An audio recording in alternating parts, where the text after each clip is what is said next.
ভালো করে অনুভব করে দেখেন বাবা, 16 বছর বয়সে মহাভারতী অভিমন্যুকে কি যেতে হতো?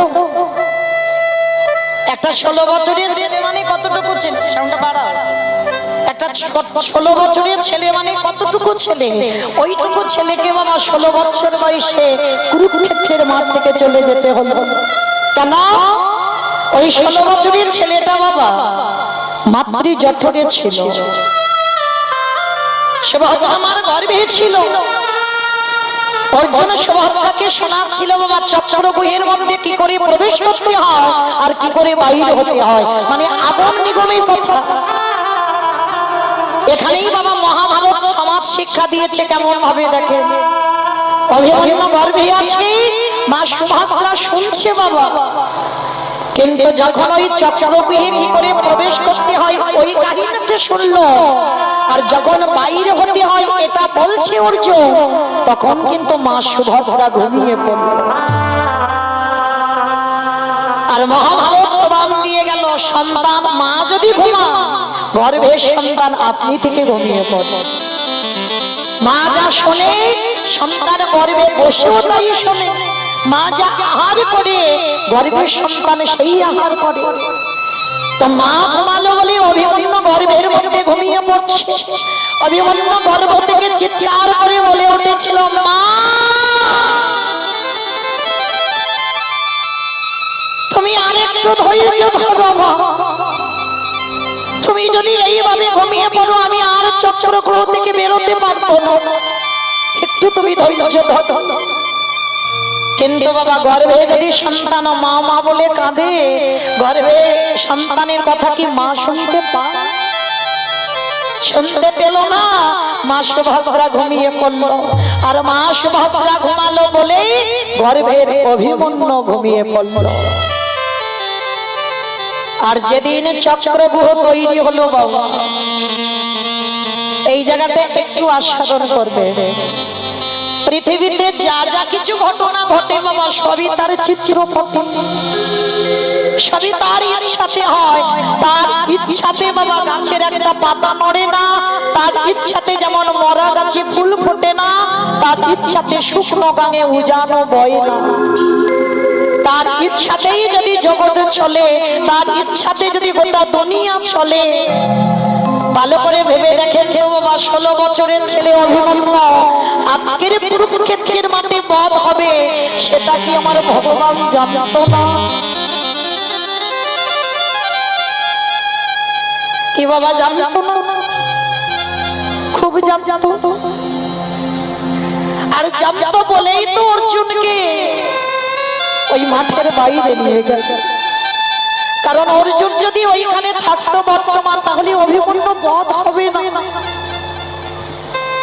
সবই যদি আমার ভগবানের ইচ্ছাতে ঘটে। ওই অভিমন্যুকে বাবা যখন যুধিষ্ঠিরের জ্যাঠামশাই বলছে, অভি তুই যেতে পারবি না বাবা, কারণ ওই চক্রগ্রহ ভেদ করার অধিকার শুধুমাত্র তোর বাবা অর্জুনের আছে, আর কেউ পারবে না।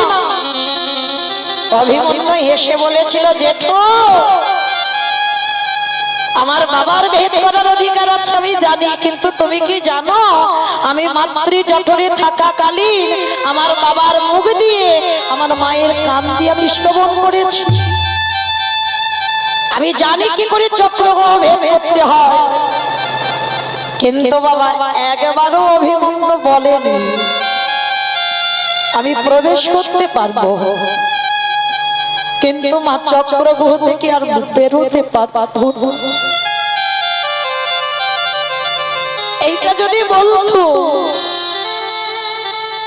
যুধিষ্ঠিরের জ্যাঠামশাই কোনদিন অভিমন্যুকে ওই চক্রগ্রহের মধ্যে প্রবেশ করতে দিত না। ওই 16 বছরের একটা ছেলে যুদ্ধে বাবা বড় বড় রথী মহারথীরা ছিল, কেউ পারেনি সকাল থেকে সূর্য অস্ত যাওয়া পর্যন্ত যুদ্ধ করতে। মহাভারতে একজনই বীর ছিল অভিমন্যু। একেবারে একটানা রথী মহারথীদের সঙ্গে ওইটুকু ভালো যুদ্ধ করে গেছে। একটা একটা করে মান যখন অভিমন্যুর মুখে মারছে যুধিষ্ঠির চিৎকার করে বলে বলেন অভি বেরিয়ে আয় বাবা, বেরিয়ে আয়। কেন তুই দাঁড়িয়ে দাঁড়িয়ে মার খাচ্ছিস? তুই বেরিয়ে আয়। আমরা তো চক্রগ্রহ ভেদ করে তোর কাছে যেতে পারছি না, তুই বেরিয়ে আয় বাবা।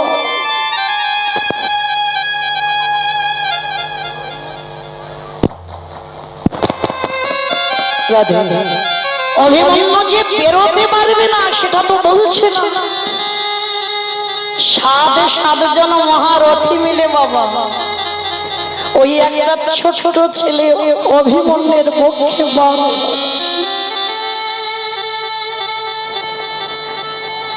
যখন অভিমন্যুর মৃত্যু হচ্ছে না, মৃত্যু যন্ত্রণায় ছটফট করছে,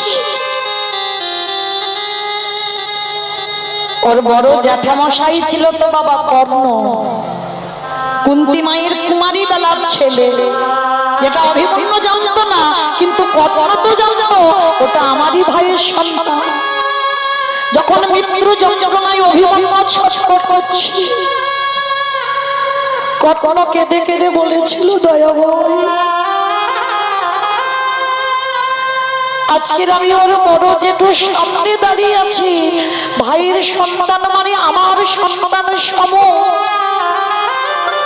চোখের সামনে ছটফট করে বড় যাচ্ছে, কিন্তু আমি যে অভিমন্যুর কষ্ট আর দেখতে পাচ্ছি না। শেষ বাণটা বাবা কর্ণই মেরেছিল অভিমন্যুর মুখে বাণ নিক্ষেপ করে অভিমন্যুকে বুকে জড়িয়ে ধরে চিৎকার করে একবারে ডাকলো খোকা, খোকা।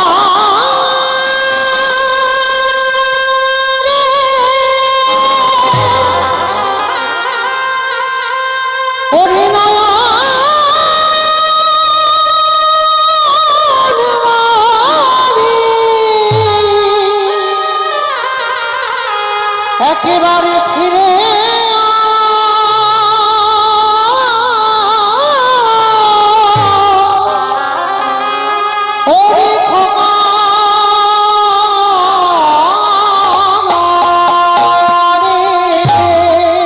গুটিয়ে পড়ল অভিমন্যু মৃত্যু সজ্জা। ভক্ত বাৎসল্য ভগবান অনুভব করল যে অভিমন্যু আজই বধ হয়েছে।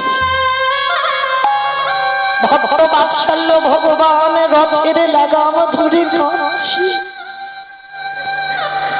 কুরুক্ষেত্রের মাঠে বাবা শত্রু হোক আর মিত্র হোক, যারাই যারাই বধ হয়েছে, সমস্ত আঘাত আমার ভগবান কৃষ্ণের অঙ্গে লেগেছে।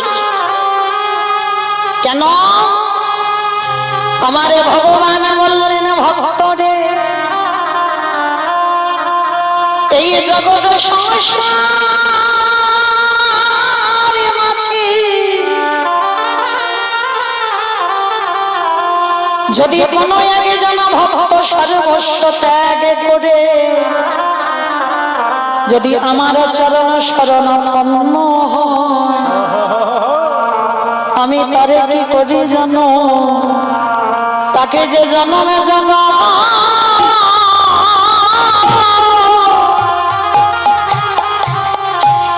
জন্মে জন্মে আমার প্রতি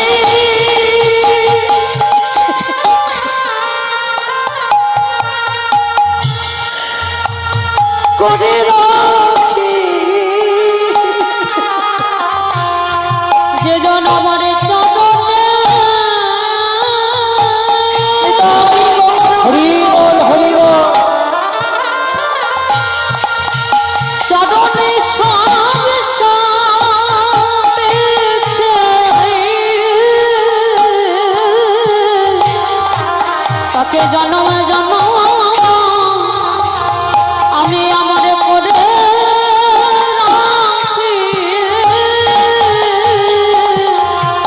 এই জগৎ সংসার আছে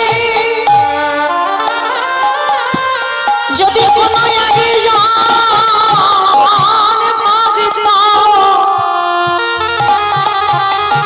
ওই সারাদিন 24 ঘন্টার মধ্যে যদি একটুখানি আমার চরণ তলে বসে যদি একবার বলতে পারি কৃষ্ণ তোমার হলাম বলে,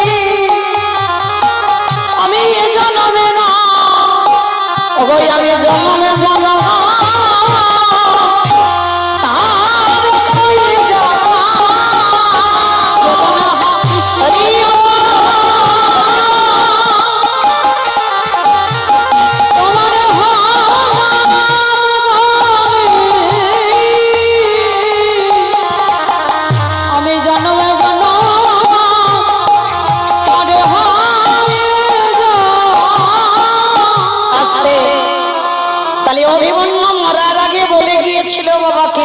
আমার মৃত্যুর জন্য জগতে কেউ দায়ী নয়, আমার মৃত্যুর জন্য শুধু দায়ী আমার মা।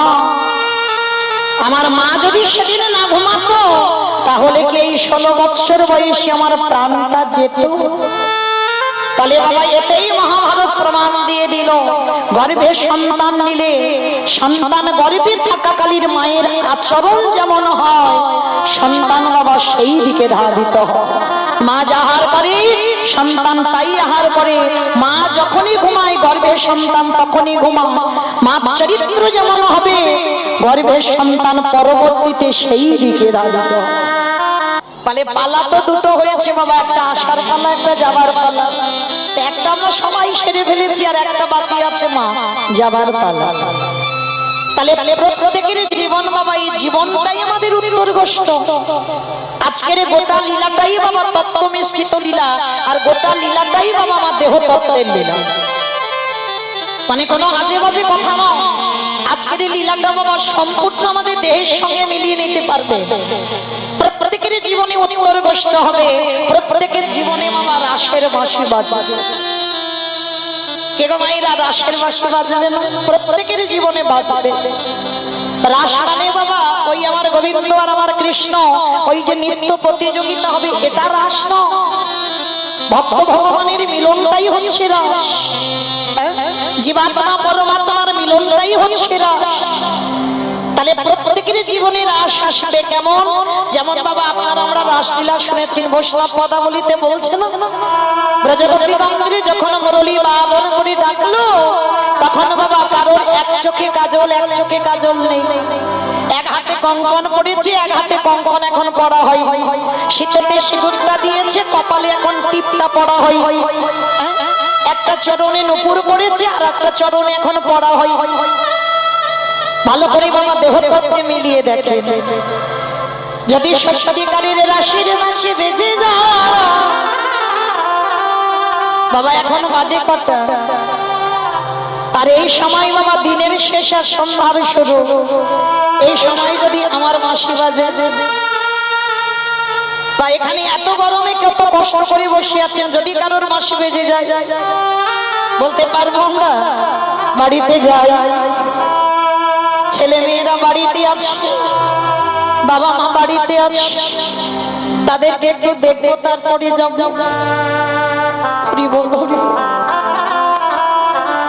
যে কোনো টাইমে বাবা সন্ধ্যা 6টা বিকাল 4টে সকাল 10টা রাত 12টা ভোর 4টে যে কোনো টাইমে এই ঘরের মালিক যদি একবার বলে দেয় ওরে আরে বেশিক্ষণ এইভাবে খেলতে হবে না, এবার চল আমার সঙ্গে, কি মাইরা বলতে পারবেন একটু দেরি কর আমি একটু পরে যাব, আমার ছেলেটাকে দেখে তারপর যাব। বাঁশি যদি বেজে যায় কে বলো বন্ধু, কে বলো বন্ধু, সকল মায়া ছিন্ন করে আমাদের চলে যেতে হবে।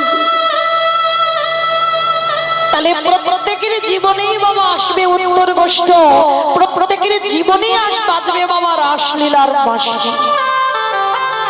আর যেদিনে রাসের বাঁশি বাজবে যতই সব আমার করো না কেন ওগো সকল ছেড়ে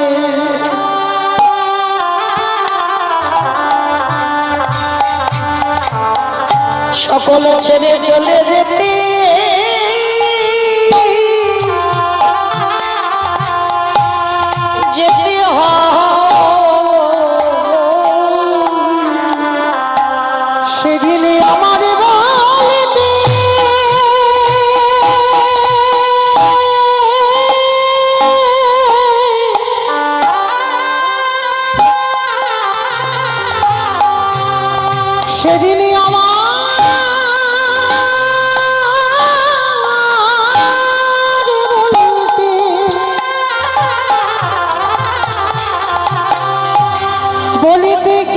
রবে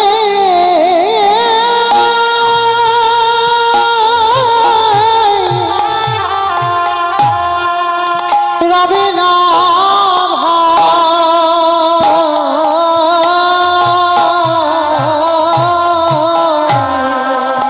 সেদিন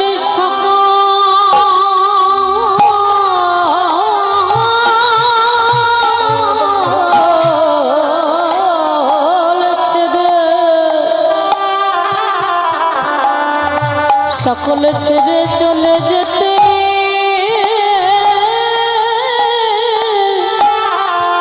যেতে হবে আমরা সবাই চলে থাকতে ও ভাই অন্ধ হলা শুধু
হৃদয়ময় যেন চরণ ছাড়া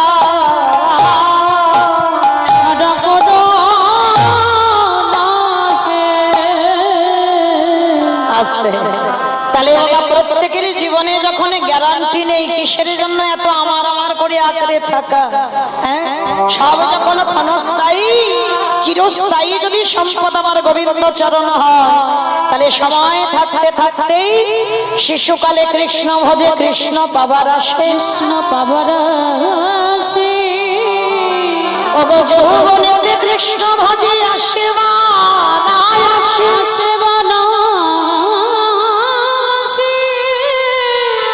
বৃদ্ধাকালে কৃষ্ণ ভজে জমে রহে বাবা সকাল সকাল ভজন করতে বলছে শিশুকালে ভজন করো একদিকে বলছে শিশুকালে ভজন করো আর একদিকে বলছে মা কুড়ি ফুলে গোবিন্দ সেবা হয় না কে গো মায়েরা ছোটবেলায় ঠাকুমারা বকাবকি করতো না এই নাতনি কুড়ি ফুল তুলে জলে ভিজিয়ে রাখছিস ওটা গোবিন্দ সেবায় লাগে না কি মায়েরা ছোটবেলায় বলতো না আমরা শুনতাম আমাকে বলতো তাহলে কুড়ি ফুল যদি গোবিন্দ সেবায় না লাগে আর কুড়ি ফুল মানেই বাল্যকাল কুড়ি ফুল মানেই বাল্যকাল কি গো মায়েরা বাল্যকালে সেবায় লাগা যায় দেখবেন ছোট ছোট ছেলে মেয়েদের এনেছেন কাছে করে ওরা বসে আছে কিন্তু ওরা কি কীর্তনের কিছু বোঝে বাবা সে অভিজ্ঞতা ওদের নেই কেন আমরা তো সেই মা হতে পারছি না দোষটা ওদের না বাবা হলো বীজ মা হলো ক্ষেত্র বা মাটি বীজ রোপণ করা হলো মাটিটা যদি নোনা লেগে যায় বাবা মাটির ফসল জীবনে ভালো হবে বাবা এটা কোন মাটি বাবা কি গো এটা নদিয়া না মুর্শিদাবাদ নদিয়া কি গো নদিয়া জেলার মাটি এই মাটির কথা বলছি না তাহলে কোন মাটির কথা বললাম মা মাটি হ্যাঁ এই মা মাটিটা যদি খাঁটি হয় তবে তো তার ফসলটা ভালো হবে আর মা মাটিতে যদি আগাছা কুগাছা ছেয়ে যায় বাবা এই ফসল ভালো হবে বলে মনে হয় এখনকার দিনে বাবা একটা নেতাজির মতো ছেলে জন্ম হচ্ছে না একটা বিবেকানন্দের মতো ছেলে জন্ম হচ্ছে না একটা বিদ্যাসাগরের মতো ছেলে জন্ম হচ্ছে না কেন হচ্ছে না মাটিটা ভালো নয় তাহলে মা কুড়ি ফুল আমরা সেই মা হতে পারছি না যে আমাদের ছেলেগুলো সেই ধ্রুব প্রহ্লাদের মতো 5 বছরে গোবিন্দ সেবায় লাগবে আর বাসি ফুল তো লাগবেই না বাবা এটা আমরা সবাই জানি বাসি ফুল মানে দেহতত্ত্বে কোন কাল গো বার্ধক্য দশা, দন্ত পড়ে যাবে, কেশ পেকে যাবে, চামড়া গুলো আলগা হয়ে যাবে, এ ফুল গোবিন্দ সেবায় লাগবে না। কি গো মাইরা, বয়স হয়ে গেলে এ দেহটা আর গোবিন্দ সেবায় লাগে? কখনো লাগবে না। কারণ তোমার কোমর ভেঙে যাবে বাবা, কোনো তীর্থে যেতে পারবে না, তোমার দুটো হাত ভালো করে চলবে না, তোমার শ্রবণ শক্তি থাকবে না, তোমার বলবার শক্তি থাকবে না, তোমার দর্শনের আর ক্ষমতা থাকবে না। তাহলে ওই ফুলটা গোবিন্দ সেবায় লাগবে না। যেমন ধরুন বাবা, কীর্তন হয়তো ভালো লাগছে কিন্তু বুঝতে পারবে না, বেশিক্ষণ কোমরে ব্যথা। কি বাবা, ইচ্ছা হচ্ছে একটু বসি কিন্তু বসার উপায় নেই, কোমরে ব্যথা, একটু ঘুরে আসতেই হবে। তাহলে এই ফুলটা গোবিন্দ সেবায় লাগবে না। তাহলে সেবা দেবে কোন ফুল? যে ফুলটা বাবা আজকের গাছে ফুটেছে। আর আজকের ফোটা ফুল সম, এটা মৌমিতার কথা নয়, আমার গোবিন্দ রাধা রানীর চরণ ধরে বলল, রাধে গো ভক্তের যৌবন বড় আমি ভালোবাসি,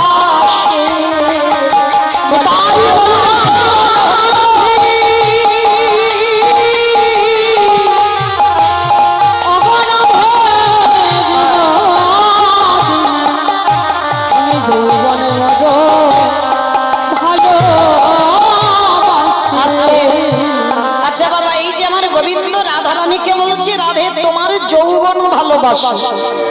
অমাইরা কথাটা শুনে কি খারাপ বলে মনে হলো?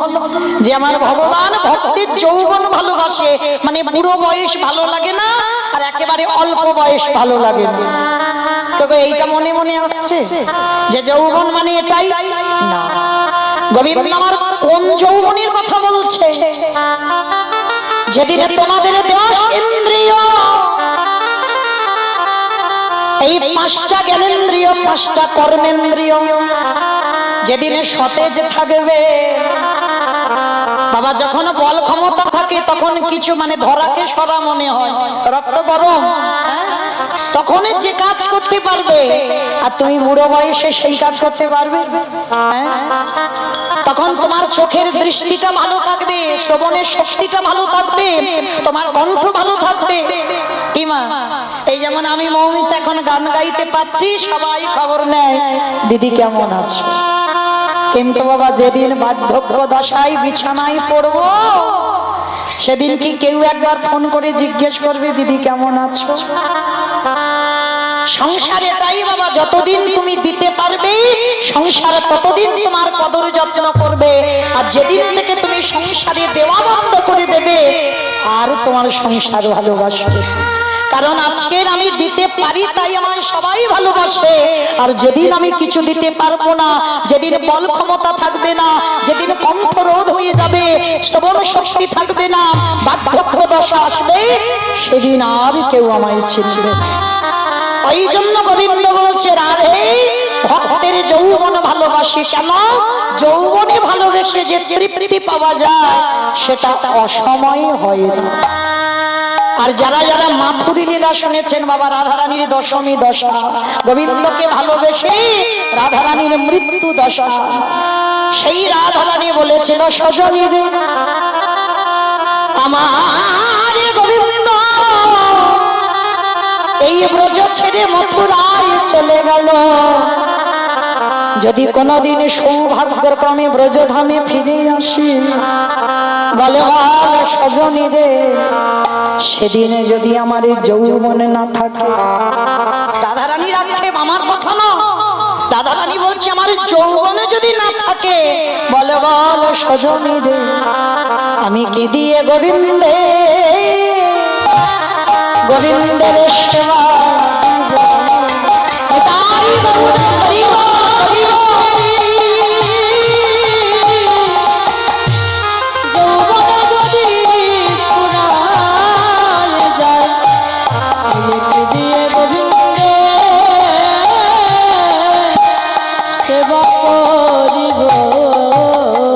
তাই তোমার গৌর হরি বলছে, সময় থাকতে ভোজে নাও ভাই, বলে আর তো সময়, আর তো সময় পাবে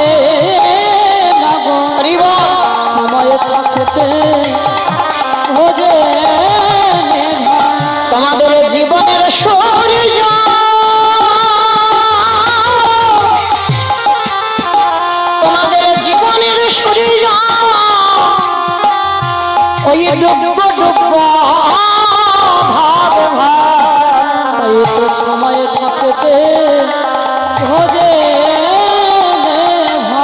আস্তে কি গো মাইরা সকালবেলা হলো রসদগার, তারপরে হলো পূর্ব গোষ্ঠ, তারপরে হলো সূর্য পূজা, এখন আমার পালা হলো ফেরার পালা উত্তর গোষ্ঠ।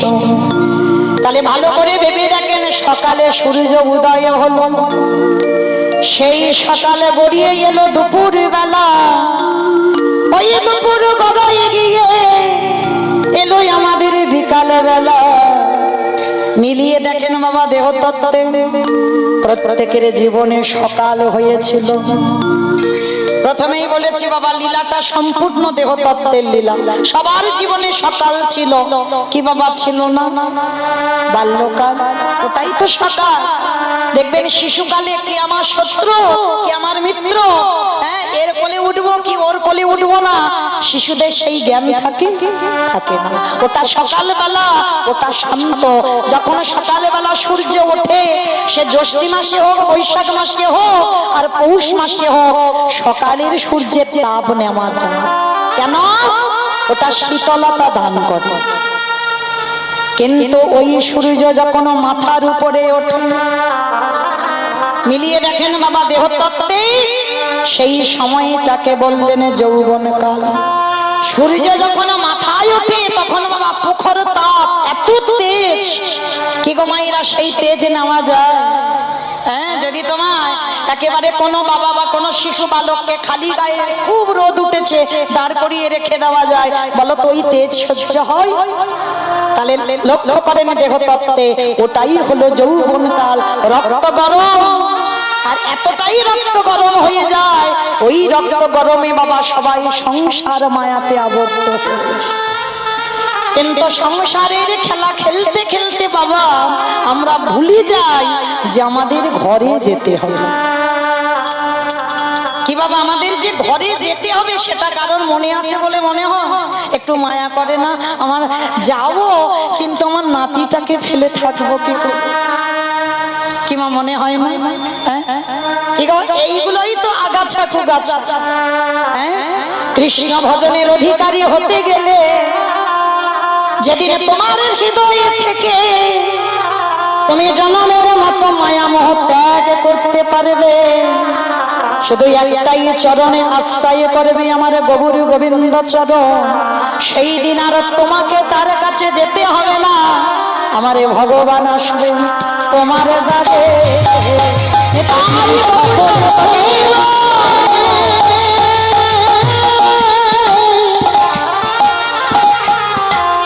যেদিন সকল ছেড়ে ওই চরণে আশ্রয় নেবে, সেদিন ভগবান আসবে তোমার কাছে। আসবে। তাহলে মায়েরা যৌবনকালটা দুপুর বেলা, আর ওই দুপুরে গড়িয়ে বাবা এবার তো আসবে আমাদের বিকাল বেলা। যখন বিকাল বেলা সূর্য ডুবে যায় বাবা, একবার দেখেছেন সূর্যের রংটা কেমন হয়?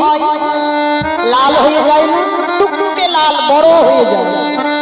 দেহের দিকে তাকায় দেখেন রং লেগে গেছে বাবা, একটা একটা করে চুল সাদা হচ্ছে, দেহের চামড়া গুলো আলাদা হয়, ওই দন্ত পড়ে যায়, হরি বল হয় না বদনে হবি বল হয়। এইটাই তো বিকাল বেলা, পরবর্তী বেলা ভগবান চিঠি পাঠিয়ে দিল, রে তাড়াতাড়ি ব্যাগপত্র গুছা, কখন যে বাঁশি বাজবে, কখন জীবনে সূর্য ডুববে কেউ জানে না।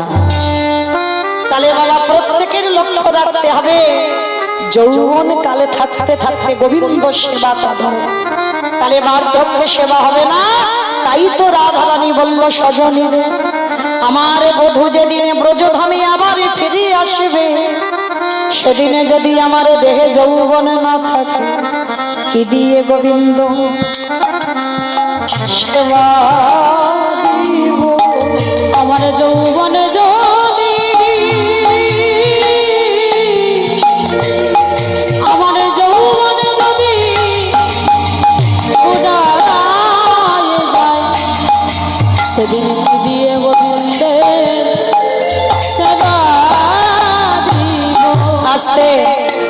সেই চৈতন্য মহাপ্রভু আজকে নবদ্বীপের মাটিতে দাঁড়িয়ে আমাইরা দেখবেন আপনাদের এই নদিয়া মুর্শিদাবাদের দিকে আসতে গেলে দেখা যায় আমাদের ওই দিকটা কিন্তু কম অতটা নেই, কিন্তু আপনাদের এদিকে বেশি।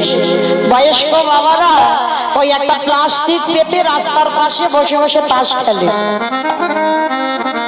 বহু জায়গায় আসার পথে দেখি ঠিক এই বিকাল বেলা, মানে দিনের শেষ আর সন্ধ্যা শুরু।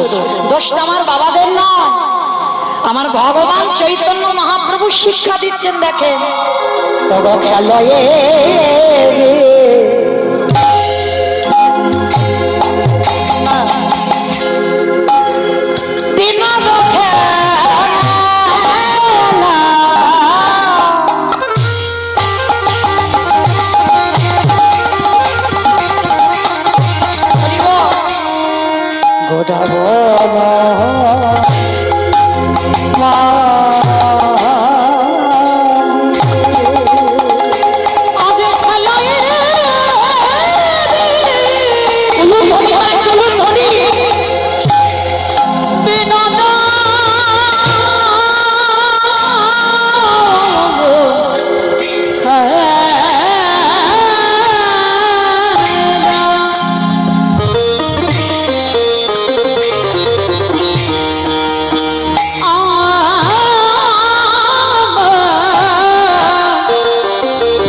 অভিজ্ঞতা বেশি, মানে আমরা না যা কথা বলি জানি আমাদের থেকে আপনাদের মুখস্থ বেশি হয়েছে, মানে প্রতিনিয়ত শুনে শুনে। মানে এগুলো আমার বানানো গান নয়, মহাজনী পদা বলি, বৈষ্ণব পদা বলি। খেলায় বিনোদ খেলা গোরা বনমাল। আমার গৌর সুন্দরকে বাবা নবদ্বীপের মানুষরা বনমালী বলছে। আচ্ছা বলেন তোমা বনমালী কাকে বলে? বনমালী কাকে বলে জানো না? হ্যাঁ, যারা ফুল গাছের কাজকর্ম গুলো করে। এখন আরতি হয়নি তো, দাঁড়াইনি তো, বসে আরতি হচ্ছে। দাঁড়াইনি, আরতি করুক তারপর গাইব। আরতি হচ্ছে না পূজা হচ্ছে? পূজা হচ্ছে, আরতি হোক, আরতি গান গাইব। হরি বল। চিন্তা নেই বাবা, গাইব গাইব। তাহলে গৌর সুন্দরকে বনমালী বলা হচ্ছে কেন? এই বাচ্চিকি জগতের বনমালী।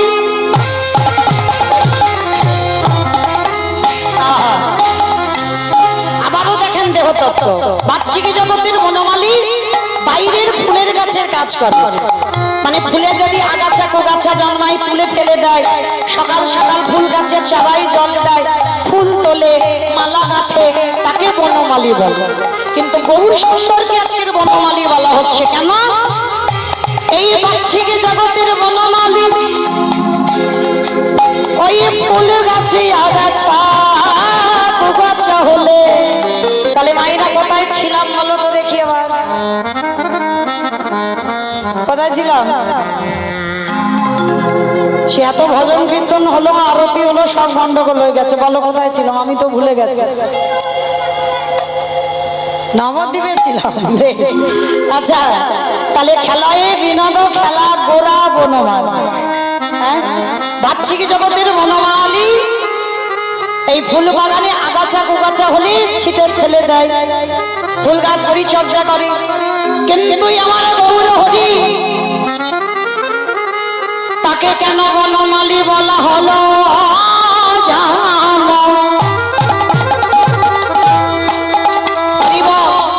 এই দেহটা হলো একটা বাগান। আবারও তত্ত্ব, এই দেহটা যদি বাগান হয়, এই বাগানে আগাছা কুগাছা ছেয়ে আছে। কোনগুলো আগাছা কুগাছা বাবা? একটু আগে বললাম ছেলে মেয়ে নাতি পুতি ঝি জামাই, এগুলো আগাছা কুগাছা। এই আগাছা কুগাছা ছেয়ে আছে। তাহলে বাচ্চিকি জগতে যদি আগাছা কুগাছা হয় বাবা, ছিঁড়ে ফেলে নেওয়া যায়। কিন্তু এই মানুষের দেহ বাগানে যদি আগাছা কুগাছা হয়, কুকামনা কুবাসনা, সেগুলো তুমি ছিটে দেবে কি করে? তার জন্যই আমার গৌর হরি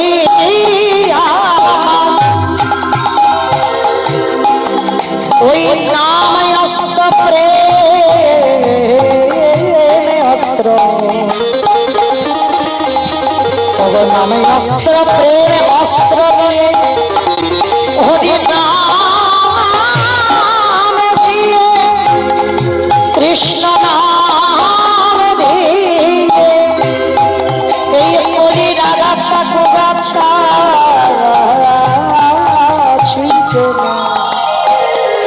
তো গৌর হরিকে বনমালী মালা আহা ফেলায় বিনা গো ফেলা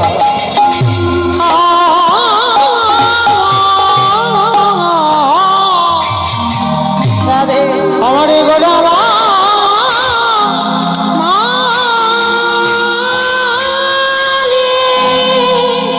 বলে না বিহার দেখো ভাগত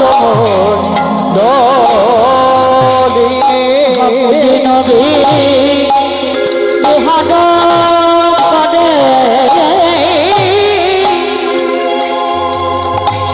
যত ভাগত আস্তে গৌর হরি আমার ঐশ্বরধনে গঙ্গার তীরে বাবা আজকের ভক্তদের সঙ্গে নিয়ে বাবা খেলছে কেন? ভগবানের এটা স্বভাব। সত্যযুগে 4 নারায়ণ হয়ে খেলা করেছিল বাবা। নারায়ণ একটা নয় কিন্তু নারায়ণ 4টে। 4 নারায়ণ হয়ে ভগবান সত্যযুগে খেলা করলো। আর ত্রেতা যুগে সেই 4 নারায়ণ 4 ভাই হয়ে এলো। রাম লক্ষ্মণ ভরত শত্রুঘ্ন 4 ভাই। আচ্ছা বাবা বলেন ভাইয়ে ভাইয়ে খেলে কি সুখ হয়? যতই ভাইয়ে ভাই বন্ধুত্ব হোক কিন্তু ভাইয়ে ভাইয়ে খেলে কি আনন্দ হয়? হয় না। তাহলে সেই 4 ভাই তারপরের জন্মে দাপর যুগে বাবা 24 জন মানে একটু খেলোয়াড়ের সংখ্যা বাড়ালো। 12 জন প্রধান আর 12 জন উপপ্রধান, এই 24 জন বন্ধু নিয়ে ভগবান কৃষ্ণ খেলা করলো। গোষ্ঠীর খেলা খেলে কিন্তু খেললে কি হবে বাবা? কোনো খেলায় সুখ হচ্ছে না, কোনো খেলায় আনন্দ হচ্ছে না। কেন হচ্ছে না? আমার ভগবান প্রশ্ন করেছিল, আচ্ছা বলতে পারো আমি এত খেলা খেলি, এত রকমের খেলা খেলি, কোনো খেলায় সুখ হচ্ছে না কেন? তাহলে প্রভু সুখ হবে কি করে? যদি প্রত্যেকটা জন্মে জন্মে বাবা মারবো মারবো কাটবো কাটবো ভাব হয়, মানে একে মারবো তাকে মারবো তাকে বকবো, তার মাথা কেটে দেবো, কার পা কেটে দেবো, কার হাত কেটে দেবো, কার স্তনদুগ্ধ পান করে একেবারে বধ করে দেবো, মানে 6 দিনের কৃষ্ণ ছেলে। তাহলে এই মারবো মারবো কাটবো কাটবো ভাব যেদিন তুমি ত্যাগ করবে সেদিন তুমি খেলায় সুখ পাবে। কারণ বাবা সত্যযুগে হিরণ্যাক্ষ হিরণ্যকশিপুরকে বধ করলো, ত্রেতা যুগে রাবণ কুম্ভকর্ণকে বধ করলো, দ্বাপর যুগে তো অগন্তি। আমার থেকে আপনারা বেশি জানেন। কংস, শিশুপাল, দন্তবক্র, কালিয়না, পুতনা, অকাসুর, বকাসুর, তৃণামত্রাসুর, অরিষ্ঠাসুর, মানে শুধু মারামারি করে গেল। আচ্ছা বাবা খেলাই যদি মারামারি হয় সুখ হয়? হয় না। এইবারে গৌর হরি আমার সিদ্ধান্ত নিল, এবি অস্ত্র না ধরিব, প্রাণে কারে না মারিব, প্রেম দিয়ে চিত্ত শুদ্ধি করিল সদা। কলিযুগে ভগবান আর বাবা গোনাগাথি নয়, মানে ওই যে 24 জন কি 12 জন কি 4 জন কি 3 জন কি 2 জন না, কলিযুগে খেলা হবে বাবা অগন্তি। এই যে দেখেন এত এত ভক্ত, এত গরমে কষ্ট হচ্ছে তবু বসে আছে। হ্যাঁ বলতে পারবেন কিসের আশায় আসে? এই মৌমিতার কীর্তন তুমি ঘরে এসে চালিয়ে দিয়ে টিভিতে চালিয়ে দিয়ে শুনতে পারবে, তাহলে কিসের আশায় এসেছো? এটাই কৃপা, এটাই আমার মহাপ্রভুর প্রেম। কারণ কলিযুগে বাবা আমার কমিটি দাদারা বলে দেয়নি যেখানে 100 জন আসতে পারবে কি 500 জন আসতে পারবে, এর বেশি নয়। কলিযুগে চৈতন্য মহাপ্রভু একেবারে অবনতি। তো ভগবান কিরকম খেলা খেলতো জানো? বৃন্দাবনের খেলা ছিল মাঠে দৌড়াবো,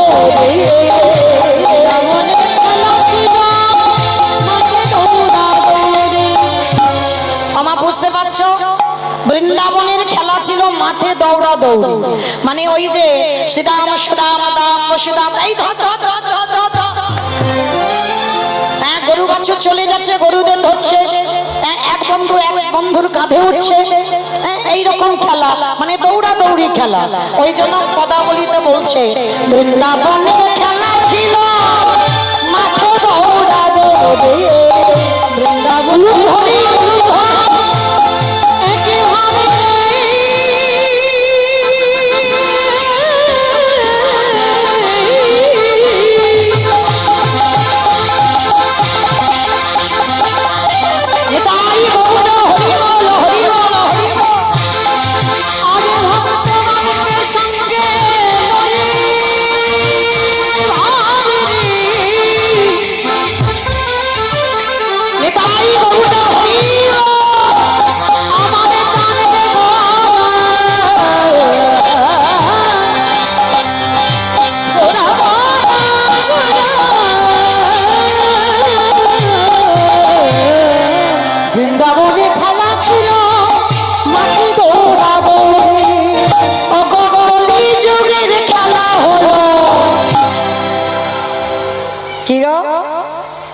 বাবা মা দিদি ভাই জানে ভোলায় গড়াবে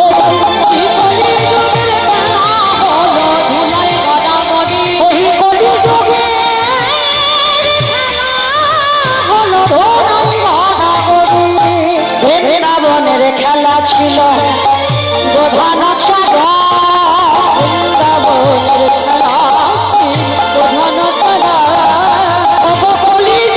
খেলা হলো। জানো না? জানো ওই দেখো ওই গোপালটা বলে ফিফায়া। কি গো কলিযুগে কি খেলা গো? কলিযুগে খেলা হলো হরি নাম সংকীর্তন। ওই কলিযুগে হলো নাম সংকীর্তন। হরি নামের খেলা খেলেছে গো, হরি নামের খেলা খেলেছে গো,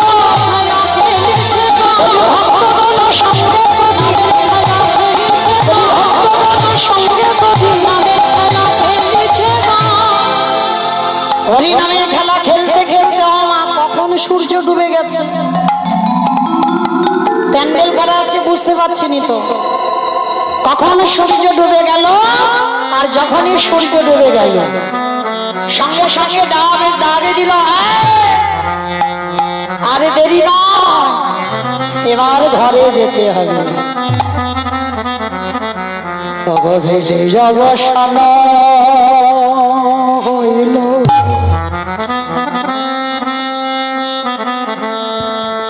গৃহেতে চলে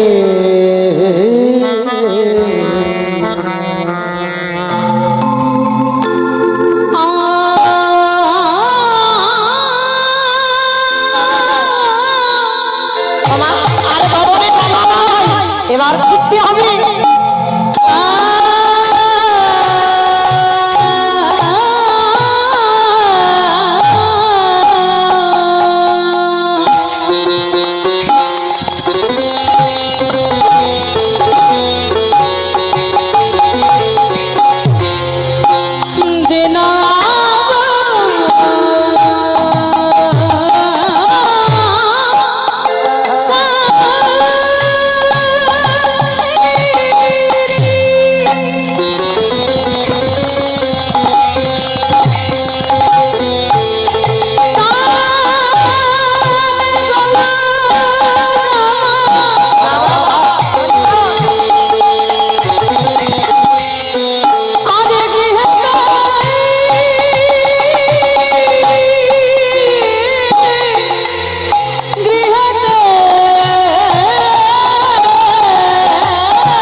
শুরু, জননী চরণে আসি প্রণাম করিল। এই জায়গাটা আস্বাদন করবেন বাবা।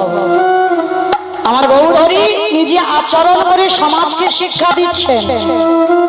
কোথাও যেতে গেলে প্রণাম, আবার কোথাও থেকে ফিরেও প্রণাম। আচ্ছা বাবা, আপনারা আমরা কোথাও যেতে গেলে অনেক মানুষ আছি প্রণাম প্রণাম করি, অনেকে আছি বয়স্ক বাবা মা যদি থাকে, যদি গুরুজন গুণীজনেরা থাকে তাদেরকে প্রণাম করি কোনো শুভ কাজে যাওয়ার সময়। আচ্ছা, যখন সেই কর্ম থেকে তুমি ফিরে এলে, ফিরে এসে কি বুড়ো বাবা মাকে প্রণাম করো? সত্যি কথা বলবে, করো? বলে মৌমিতা যেতে করি কি তার ঠিক নেই, আবার ফিরে হরি বল। কিন্তু চৈতন্য মহাপ্রভু শিক্ষা দিলেন কোথাও যেতে প্রণাম, আবার ফিরে প্রণাম। আর বিশেষ করে বাবা পৃথিবীতে মাটিতে সব থেকে বড় গুরু বাবা মা। যে যত বড় গ্রন্থ পাঠ করুক না কেন, যে যত বড় ভগবান জ্ঞানী হোক না কেন, যে যত গুরুজন গুণীজন হোক না কেন, একটাই কথা মনে রাখতে হবে বাবা, সব থেকে পৃথিবীতে বড় গুরু যে যার ঘরের বাবা মা। এটা আমার কথা নয়, কৃষ্ণ ভাগবতে সুদামাকে বলছে, সুদামা পৃথিবীতে সব থেকে বড় গুরু হলো যে যার ঘরের বাবা মা, তারপরে গুরু হলো শিক্ষা গুরু দীক্ষা গুরু, তারপরে গুরু হলাম আমি ভগবান। ওই একবারও তো আমার ভগবান বলেনি বাবা সবার আগে আমি বড় গুরু, সবার আগে বাবা মার জায়গাটা দিয়েছে কেন? আর পৃথিবীর মাটিতে সব থেকে বড় মা। এই যদি কোনো কলির একজন ভক্ত বাবা সর্বদা মায়ের আশীর্বাদ পায়, সে সব কাজে বাবা জয় জয়কার করবে। সব কাজ যত বড় বাবা কাজ হোক না কেন, সে কাজে বাবা সে জয়ী হবেই হবে। কারণ মা হচ্ছে পৃথিবীতে সব থেকে বড় গুরু।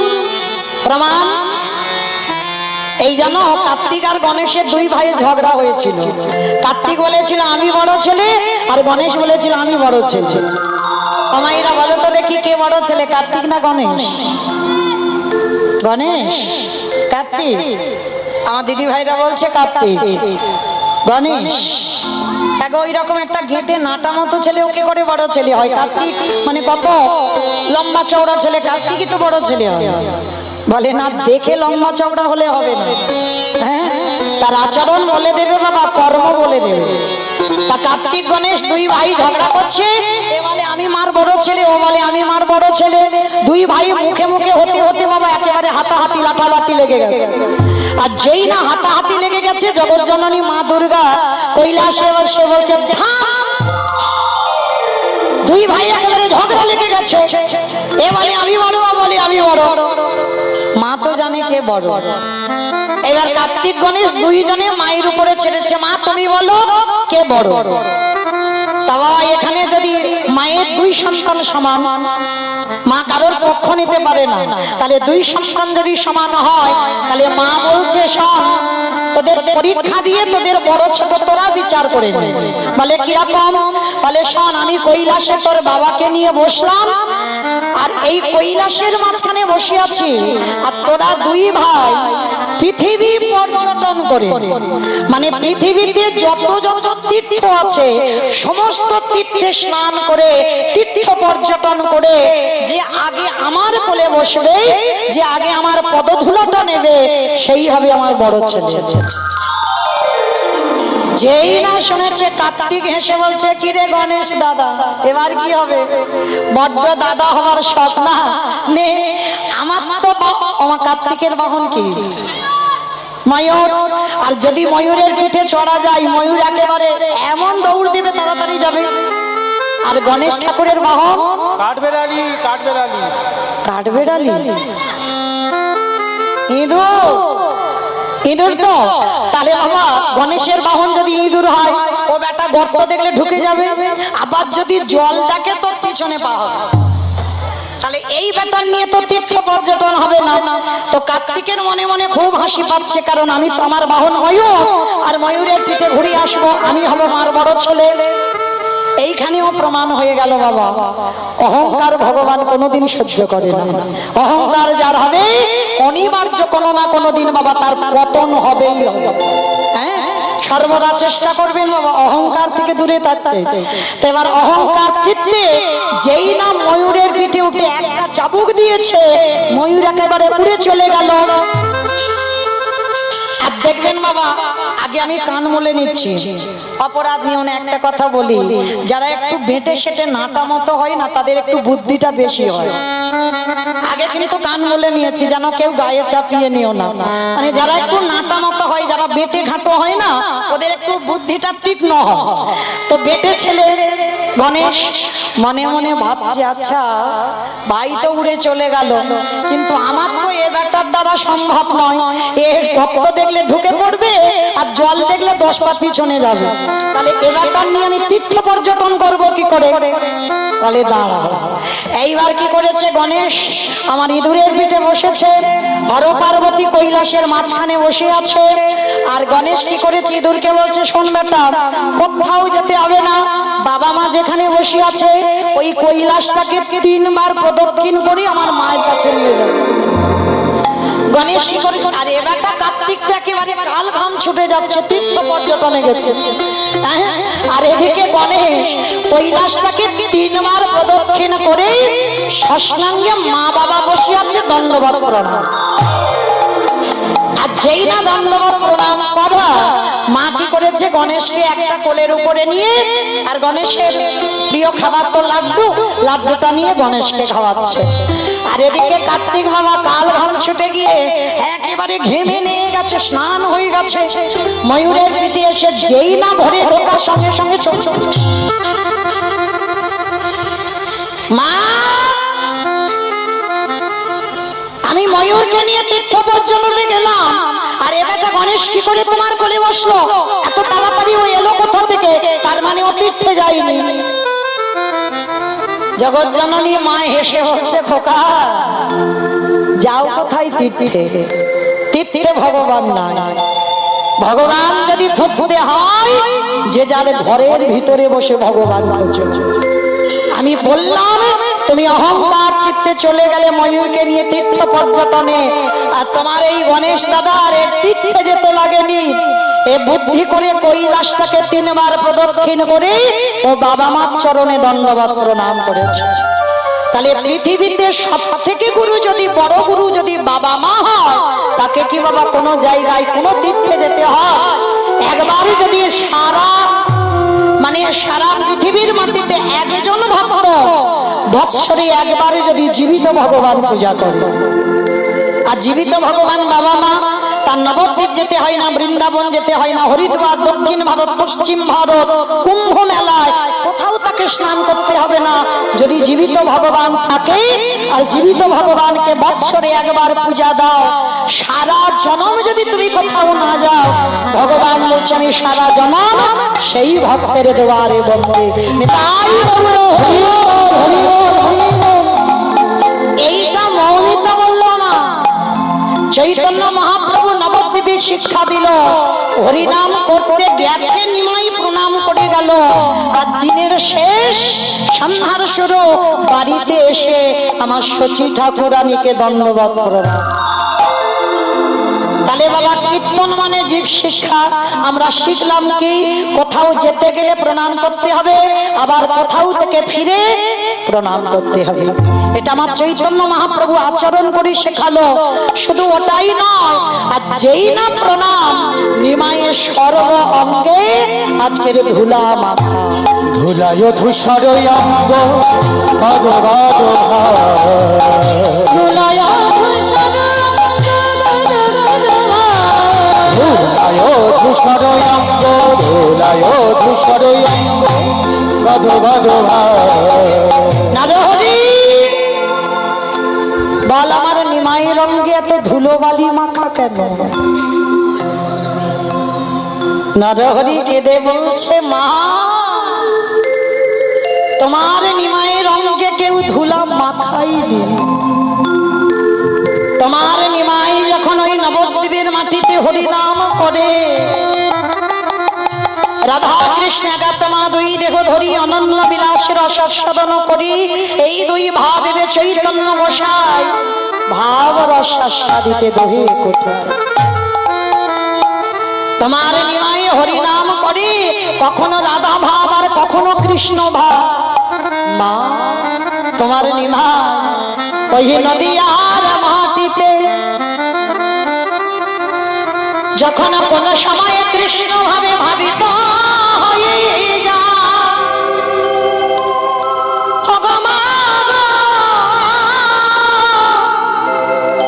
তোমার নিমাই ব্রজ ভাবে ভাবিত হয়ে ওই সুরধ্বনি গঙ্গার তীরে গড়া গড়ি যায়। শোনা শোনা মা, শুধু ধুলায় গড়া গড়ি যায় না, আরো কি করে জানো মা, তোমার নিমাই ওই যাকে দেখতে পায় তাকে বক্ষে জড়াইয়ে ধরে কাঁদে আর বলে বলির জি, তোরা একেবারে বদন ভরে বদন ঘটে কৃষ্ণ কৃষ্ণ বলে রে তোদের বলা বাবা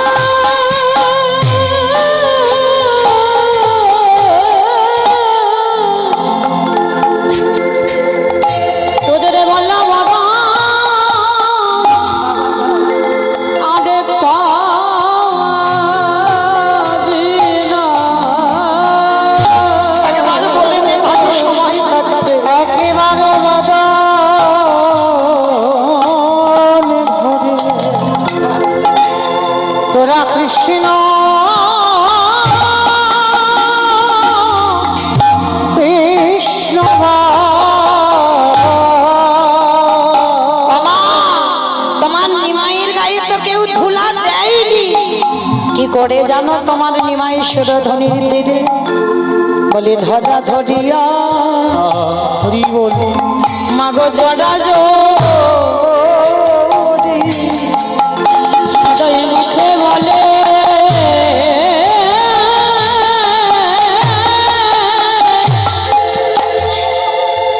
সদয় মুখে বলে বলে হরি হরি করে ধরা ধরি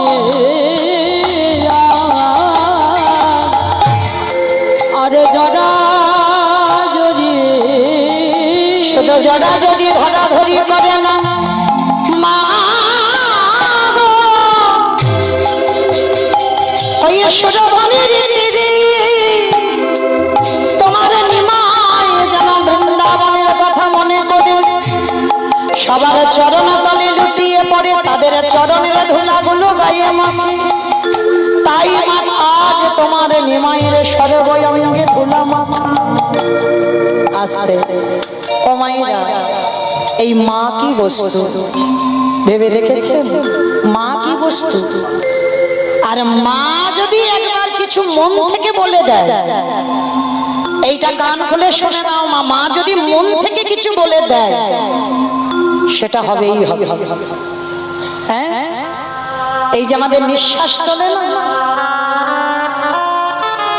সব সময় মনে রাখবে এমন একটা নিঃশ্বাস পড়ে, এই যে দুটো নাকের ছিদ্র আছে, একটাতে বাবা নিঃশ্বাস ছাড়া হয়, একটাতে নিঃশ্বাস ধরা হয়। কিন্তু 24 ঘন্টার মধ্যে কোনো এক সময় এই দুটো নিঃশ্বাস একসঙ্গে ছাড়া হয়, একসঙ্গে টানা হয়। আর ঠিক ঠিক ওই সময় যদি কোনো মা কোনো সন্তানকে কিছু বলে তো হবেই হবে। তার প্রমাণ মহাভারতে কুন্তী লক্ষ্য ভেদ করে অর্জুন বিয়ে করে আনল দ্রৌপদীকে। মা কুন্তী অসুস্থ, পিছন ঘুরে আছে, অর্জুন এসে বলছে মা তোমার জন্য কি এনেছি দেখো। মা কুন্তী বলছে খোকা যাই আনিস না কেন তোরা 5 ভাইয়ে ভাগ করে নে। একবার বললো, আবার দ্বিতীয়বারই বলছে ও মা তুমি আমার দিকে চেয়ে দেখো আমি তোমার জন্য কি এনেছি, তারপরে ভাগাভাগি কথা বললো। কুন্তী মা আবারও বলছে খোকা আজ পর্যন্ত যা যা কিছু করেছিস তোরা 5 ভাই করেছিস, তাহলে আজকের একা কেন, যাই আনিস না কেন তোরা 5 ভাইয়ে ভাগ করে নে। দুবার হয়ে গেল। আচ্ছা বাবা, আপনারা বলেন এখানে কি অর্জুনের ভুল ছিল না? অর্জুন যদি সরাসরি বলতো মা তোমার জন্য আমি বৌমা এনেছি, ব্যাস হয়ে যেত। ও বেটা ঘুরি ঘুরি বলছে ও মা তোমার জন্য কি এনেছি দেখো, যার জন্য বলছে যা এনেছিস তোরা 5 ভাই নেই। এইবার 3 বারের মাথায় বলছে ও মা তুমি দেখবে তো আমি তোমার জন্য কি এনেছি, তারপরে তো বলবে। মা রেগে গিয়ে বলল খোকা কখন থেকে তোকে বলছি যাই আনিস না কেন তোরা 5 ভাই ভাগ করে নে, তোর কানে যাচ্ছে না? দ্রৌপদীর হাতটা ধরেছিল বাবা, দ্রৌপদীর হাতটা ছেড়ে দিল। যুধিষ্ঠির দাদার কাছে গিয়ে অর্জুন বলছে দাদা মা বলল দ্রৌপদী আজকে থেকে আমাদের 5 জনের। বলে আরে তোর মাথা ঠিক আছে তো? হ্যাঁ, লক্ষ্য ভেদ করে তুই বিয়ে করেছিস, আমরা 4 ভাই নয়, দ্রৌপদীর উপরে অধিকার তো আমাদের নয়। বলে দাদা মা যে বলল। কি গো মায়েরা, এখন একটা ছেলে এরকম দেখাতে পারবেন? একটা ছেলে মার এইরকম কথা যে অক্ষরে অক্ষরে পালন, মা না দেখে বলেছে, দেখে না। অর্জুন বলছে যুধিষ্ঠির দাদাকে যে ধর্মপুত্র সর্বদা ধর্মের পথ ছাড়া অধর্ম করেনি, সেই যুধিষ্ঠিরকে বলছে দাদা মা যে বলেছে। আর মা যখন বলল তাহলে আজকে থেকে দ্রৌপদী আমাদের 5 ভাই। কৃষ্ণ দয়াময় এসে হাজির। যুধিষ্ঠির বলছে কৃষ্ণ তোমার শাখাকে জিজ্ঞেস করো এটা কি সম্ভব? লোকভেদ করে ও দ্রৌপদীকে গ্রহণ করেছে, আমরা নয়, আমরা দ্রৌপদীকে গ্রহণ করব কি করে? ভগবান স্বয়ং বিচার করে বলছে যুধিষ্ঠির মহারাজকে, যুধিষ্ঠির দাদা মায়ের কথার উপরে আমার কথা চলে না। কি গো মায়েরা, আর কি প্রমাণ লাগবে কলির মানুষের? ভগবান পর্যন্ত বলছে মায়ের কথার উপরে আমি ভগবান হতে পারি, আমার কথা খাটে না। মা যদি মন থেকে বলে দেয় যাকে এনেছো তোরা 5 ভাইয়ে ভাগাভাগি করবি, তো তাহলে আজকে থেকে দ্রৌপদী একার নয়, দ্রৌপদী 5 ভাই মেনে নিতে হলো। বাবা এসব অনেক কাহিনী আছে বাবা, কাহিনী যদি না থাকতো এমনি এমনি ওই দ্রৌপদীর 5টা বর হলো? সবকিছু পরিকল্পনা রেডি করা ছিল। যেমন ধরুন রাবণ রাজা সীতামাকে চুরি করে নিয়ে চলে গেল। আপনারাই বলেন ভগবানের বউ আপনাদের আমাদের মতো বউ নয়, ভগবানের বউ চুরি হবে সেটা বাবা যাতা ব্যাপার না। তা ভগবান জানতো না যে তার বউ চুরি হবে? জানতো না? খুব জানতো। তাহলে সবকিছু বাবা আগে থেকে পরিকল্পনা রেডি করে তারপরে আসা। ভগবান ভালো করে জানতো আমি বনে যাব আর রাবণ আমার বউ চুরি করবে, তার জন্য রাবণের 1 লক্ষ 1.25 লক্ষ নাতি উদ্ধার হবে। নিতাই গৌর হরি হরি বল হরি বল। সবটা আগে থেকেই রেডি বাবা। যেমন তারির ভগবান জরাবাদের তীরে প্রাণ ত্যাগ করলো কেন? আর কি ভক্ত ছিল না? জরাবাদের হাতে মরতে হলো। এ তো সেই বাবা বালির পুত্র অঙ্গ কথা দিয়েছিল যখন 14 বছর বনবাস থেকে ফিরলো, আর ফিরে যখন অযোধ্যায় সিংহাসনে বসলো রাম বলেছিল আমার কাছে যে যা চাইবে আমি অযোধ্যায় আজকে 2 হাত ভরে দেব। অঙ্গদ গিয়ে রামচন্দ্রের কাছে বলেছিল প্রভু তুমি যদি সবাইকে সবকিছু দান করো তাহলে আজও তোমার কাছে আমার একটাই চাওয়া। ভগবান রামচন্দ্র বলেছিল বলো অঙ্গদ তুমি কি চাও?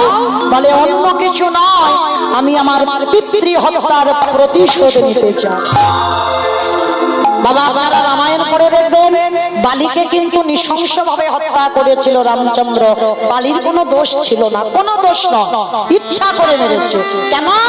যাতে বালির ছেলেরাতে ভগবান নিজে দেহ সম্বরণ করে।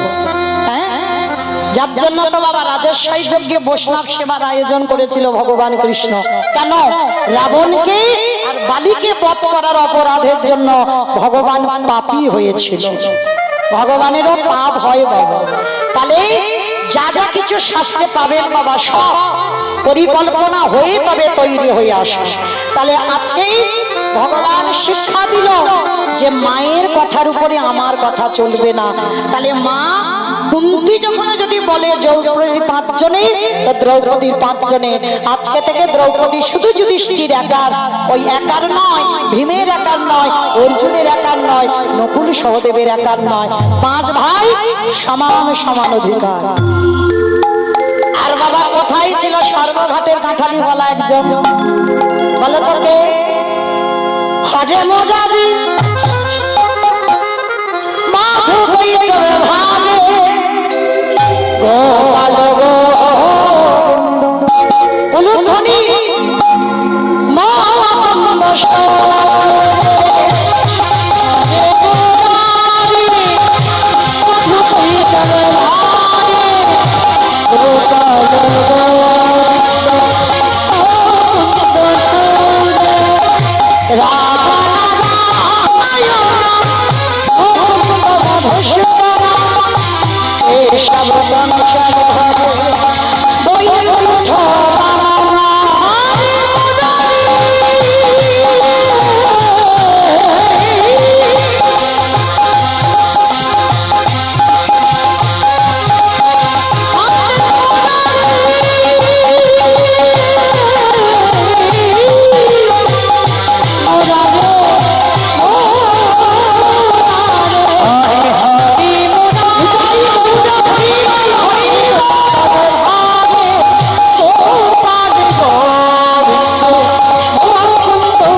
বলে তো দিলে 5 ভাইয়ে, এইটা তো সিদ্ধান্ত করে দিলে না কিভাবে ওরা 5 ভাই একটা সহধর্মিনী নিয়ে থাকবে। কি গো, ওর মাথায় সবসময় এই বুদ্ধিগুলো চলে। বিধানটা করে দাও, না হলে তো মারামারি কাটাকাটি খুনোখুনি হয়ে যাবে, বিধান করে দাও। তা ভগবান নারদকে বলছে, নারদ তুমি তো মুনিশ্রেষ্ঠ, তুমি বলো। তা নারদ বিধান দিয়েছিল বাবা, দ্রৌপদী যে স্বামীর ঘরে থাকবে, অন্য কোনো ভাই যদি সেই ভাইয়ের ঘরে প্রবেশ করে তাকে একাকী যেতে হবে 12 বৎসর বনবাস। যারা মহাভারত জ্ঞানী তারা জানবেন, মানে যদি দ্রৌপদী যুধিষ্ঠির ঘরে থাকে, যদি ভীম অর্জুন নকুল সহদেব সেই ঘরে প্রবেশ করে, যদি 2 জনকে দর্শন করে তাহলে একাকী যেতে হবে 12 বৎসর বনবাস। হয়েছিল বাবা একজনকে, বলে তো কে? তৃতীয় পাণ্ডব অর্জুন 12 বৎসর বনবাসী হতে হয়েছিল, কারণ যুধিষ্ঠির ঘরে দ্রৌপদী ছিল, দর্শন করেছিল অর্জুন, আর তার জন্য একাকী 12 বৎসর অর্জুন বনবাসী হয়েছিল। সে যাই হোক, মহাভারতে ওইদিকে বাবা অনেক বড় কাহিনী, ওগুলো একটা লীলা হয়ে যায়। তো যাই হোক, ওদিকে যাব না, মায়ের কথাটুকু বলতে গিয়ে এই প্রসঙ্গে এলো। তাহলে মা কি বস্তু দেখো, মায়ের কথার উপরে আমার ভগবানের কথা চলে না। তাহলে আজকে লীলার পাশে দাঁড়িয়ে বৈষ্ণব মহাজন করজোর করে বললেন, ধুলাই ধূসরে অঙ্গ গদ গদ গদ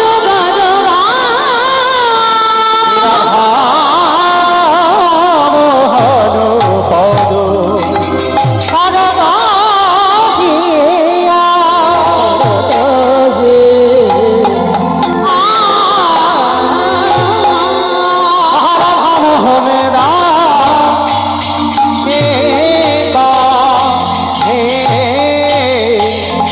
এইবারে লীলা প্রকাশে রাধা মোহন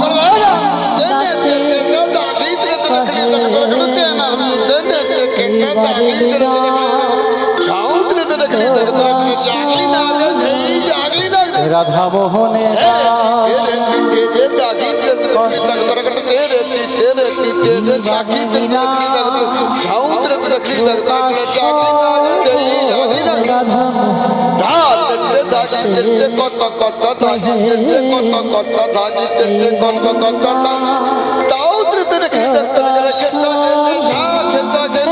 মোহনে দাসী কহে এইবারে লীলা প্রকাশ হলো রাধা মোহন দাসে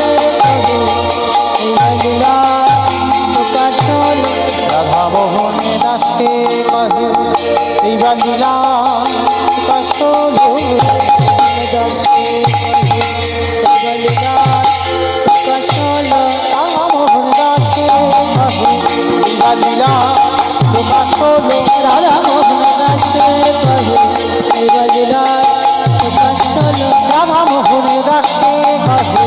এইবার লীলা প্রকাশ হলো রাধা মোহন দাসে কহে এবার লীলা প্রকাশ হলো রাধা মোহনে রাশি কহে এইবার লীলা প্রকাশ হলো দাসে কহে এবার লীলা প্রকাশ হলো রাধা মোহনে দাসে কহে এইবার লীলা প্রকাশ হলো রাধা মোহন দাসে কহে এবার লীলা প্রকাশ হলো রাধা মোহনে দাসে কহে এইবার লীলা প্রকাশ হলো রাধা মোহন দাসে কহে এবার লীলা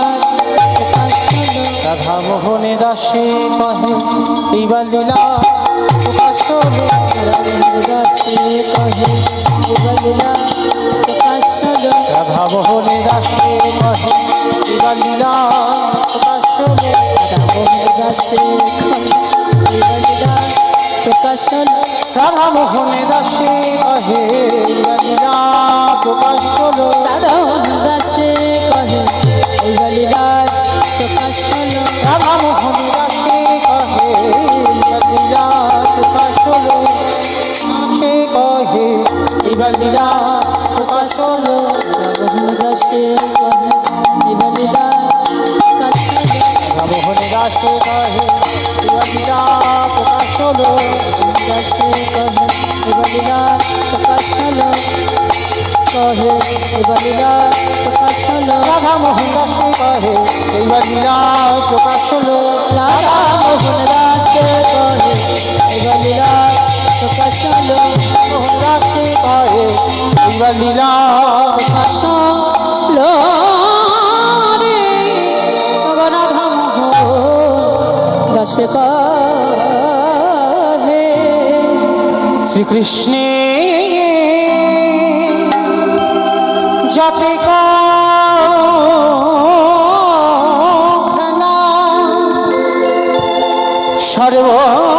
সর্বোত্তমনার লীলা নর গোপু তাহার স্বরে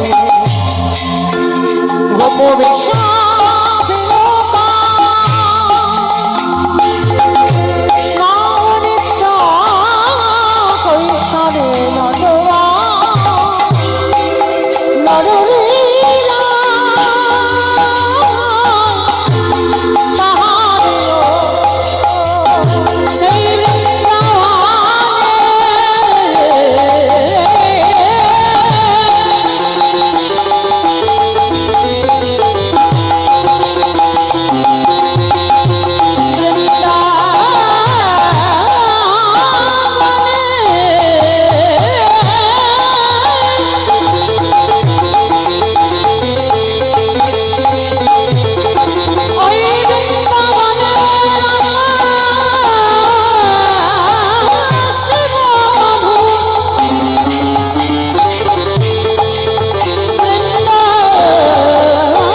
वन्दे नन्दव्रजशीलं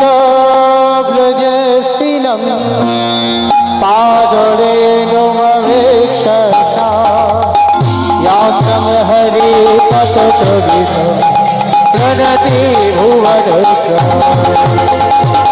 वन्दे नन्दव्रजशीला पादरेणुमवेक्षसा यासं हरे पततविष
জানি তাই। চলেন আজকের লীলার ব্যয়ভার বহন করছেন যারা, এই উত্তর গোষ্ঠ লীলার ব্যয়ভার বহন করছেন স্বর্গীয়া সন্ধ্যা সরকারের স্মৃতির উদ্দেশ্যে এই পালার ব্যয়ভার বহন করছেন স্বামী রঞ্জিত সরকার, পুত্র উত্তম ও উপানন্দ সরকার, পুত্রবধূ দীপ্তি ও কামনা সরকার, নাতি অঙ্কন সরকার, নাতনি রিমি সরকার, মানিকনগর নদিয়া। নিতাই গৌর প্রেমানন্দে হরি বল হরি বল। যে মনের বাসনা কামনা নিয়ে আজকের এই লীলার ব্যয়ভার বহন করছেন যারা, মায়ের আত্মা শান্তি কামনায়, স্ত্রীর আত্মা শান্তি কামনায় আমার রাধারানীর কাছে প্রার্থনা করব, আমার রাধারানী যেন ভক্তের সকল মনোবাসনা পূর্ণ করে দেন। নিতাই গৌর প্রেমানন্দে হরি বল হরি বল হরি বল। যাই হোক, আমরা সবাই যাবো মা মধুমাশ্রী ধাম, বৃন্দাবন ধাম। আর বৃন্দাবনে যেতে গেলে সবাই মিলে একবার বলো তো দেখি, গৌর সুন্দর কি, নবদ্বীপ ধাম কি, ধ্বনিটা হলো কি জয়। এটাও জয় বললাম, ধ্বনিটা হলো কি, এটা জয় নয়, এইটা বললাম ধ্বনিটা হলো কি, মানে জিজ্ঞেস করলাম, হলো না। একটু প্রেম সে ধ্বনি দিতে হবে। এত জোরে ধ্বনি দাও, কত দূর যাবে জানো? করিমপুর। কি গো, যাবে? করিমপুর যাবে? যাবে না? যাবে না? বিশ্বাসটা তো রাখতে হবে যে যাবে। ওই দেখি যাদের যাদের দুটো হাত আছে একবার আমার সঙ্গে হাত দুটো তোলেন, যাদের আছে তোলেন, যাদের নাই বলবো না। হরি বল। মাঝে মাঝে হাতগুলো ধসে যাচ্ছে কেন? তোলো দেখি, তোলো সবাই। আমার জন্য নয় কিন্তু, নববিধা ভক্তিতে শেষে বললেন আত্মনিবেদনম। আর কীর্তন আসরে বসে বাবা একবার হলেও আত্মনিবেদন করতে হয়। কই দেখি এদিকে আমার দাদা ভাইরা যারা বসে আছেন, বাবা ঠাকুর ভাইরা সবাই এদিকে, সবাই একবার আত্মনিবেদন। সবাই যারা দাঁড়িয়ে আছেন আমার দাদা ভাইরা, হাতগুলো কই? সবাই দেখি একসঙ্গে তোলে। এই সামনে যারা আছে হরি বল, চরণ ধরে নিবেদন, সবাই তোলে। আমায় এত করে বলতে হচ্ছে কেন? হাত তো তুলবো গৌর গোবিন্দের জন্য, আমার জন্য নয়। সবাই একসঙ্গে বলো, গৌর সরকার কি, নবদ্বীপ ধাম কি, সচির নন্দন কি, বিষ্ণুপ্রিয়া কি, নিতাই চাঁদ কি, ভক্তবৃন্দ কি, হরিবাসর ধাম কি, সাধু গুরু বৈষ্ণব কি, আপন আপন গুরু চরণ কি, নিতাই গৌর প্রেমানন্দে। চলুন এবার আমরা সবাই একটা ভজন গাইতে গাইতে বৃন্দাবন যাওয়া হোক। কিংবা আজকের লীলা তো নতুন করে কিছু বলার নাই, উত্তর গোষ্ঠ। তাহলে সবাই যখন আমাদের ফেরার পালা, ওই দেখি মাইরা সবাই একবার কিংবা একটা ভজন হবে তো হবে। ওই দেখি একটু উলুধ্বনি দাও প্রেম সে।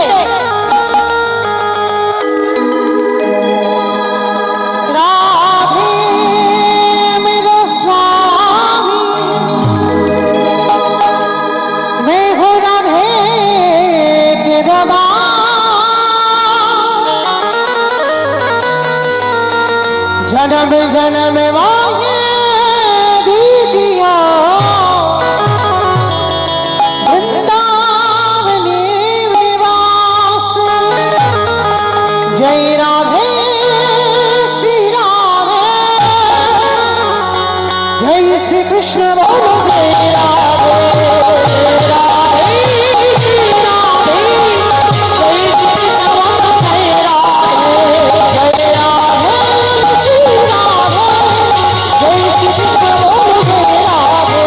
जय राधे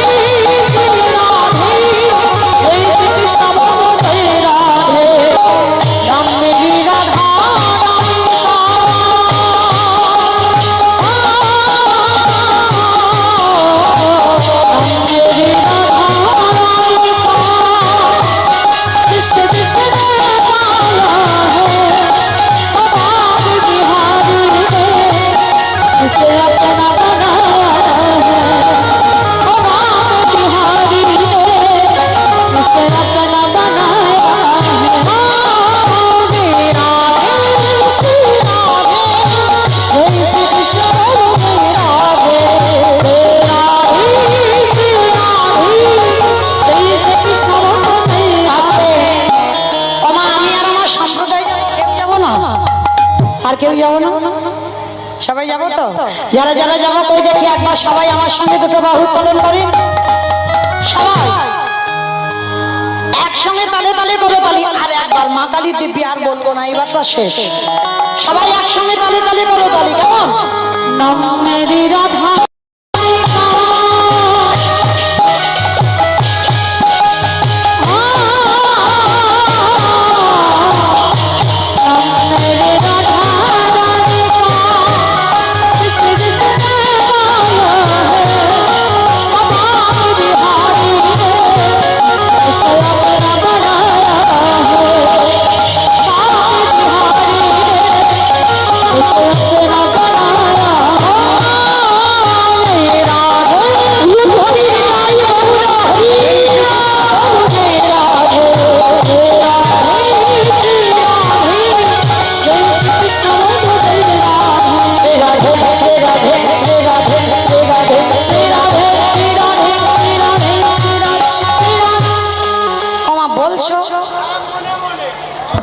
মনে মনে বলছো? একটু জোরে জোরে বলো। কই দেখি সবাই একসঙ্গে আমার সঙ্গে বলো। কেমন? শ্রী রাধে শ্রী রাধে শ্রী রাধে শ্রী রাধে শ্রী রাধে জোরে। শ্রী রাধে শ্রী রাধে শ্রী রাধে শ্রী রাধে শ্রী রাধে শ্রী রাধে শ্রী রাধে শ্রী রাধে শ্রী রাধে শ্রী রাধে শ্রী রাধে রাধে রাধে রাধে রাধে জয় রাধে।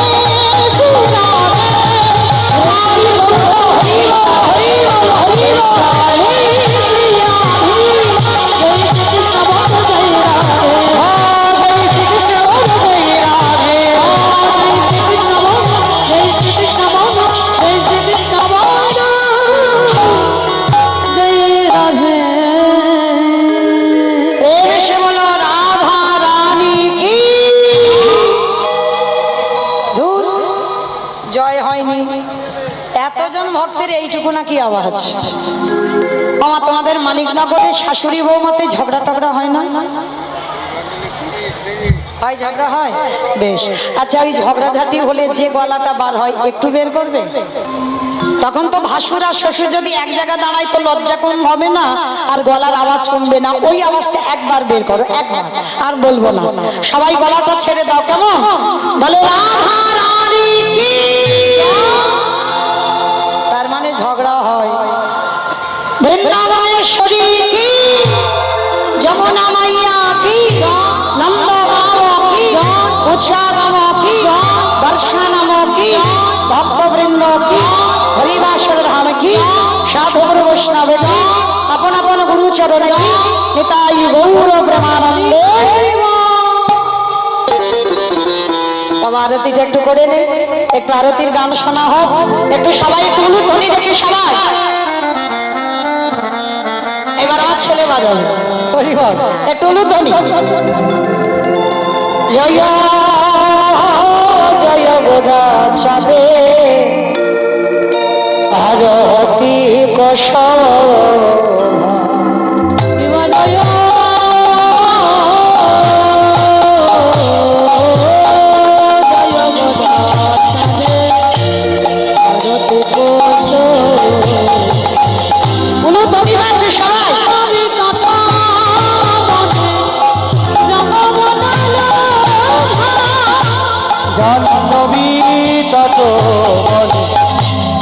জগমন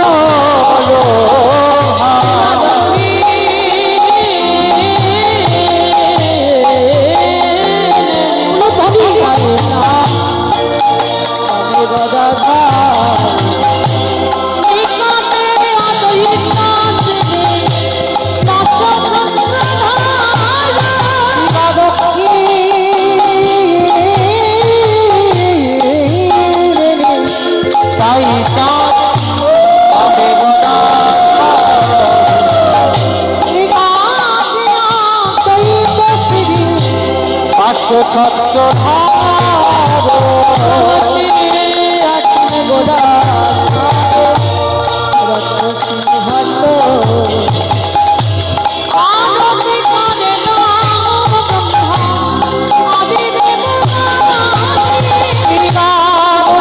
আছে গোনা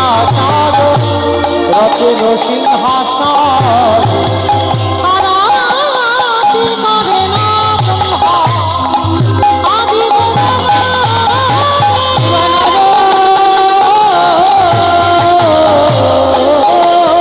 হরি হরি হরি চামর ধুলা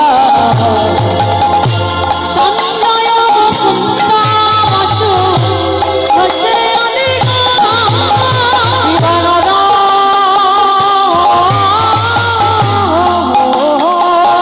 আদি চামর ধুলা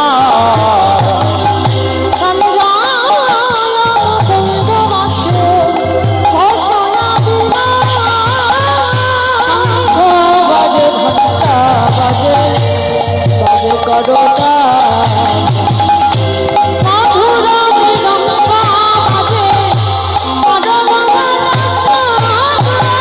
শঙ্খ বাজে ঘন্টা বাজে বাজে করোনা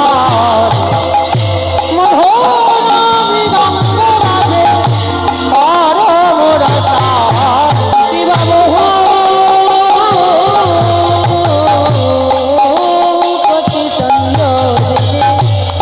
বদল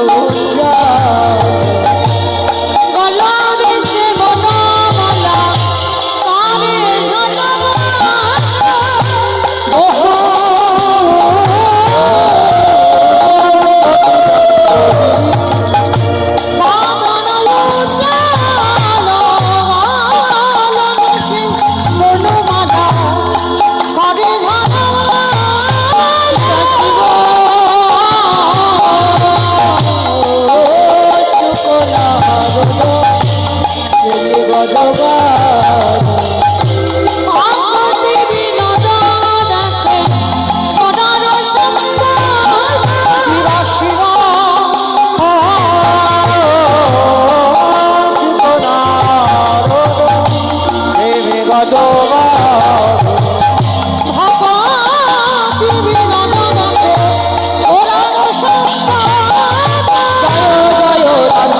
কানে যুগল মিলা জয় জয় রাধা কৃষ্ণের যুগল মিলা আরতি করায় ললিতারি সখীবা আরতি গান ললিতারি সখীবা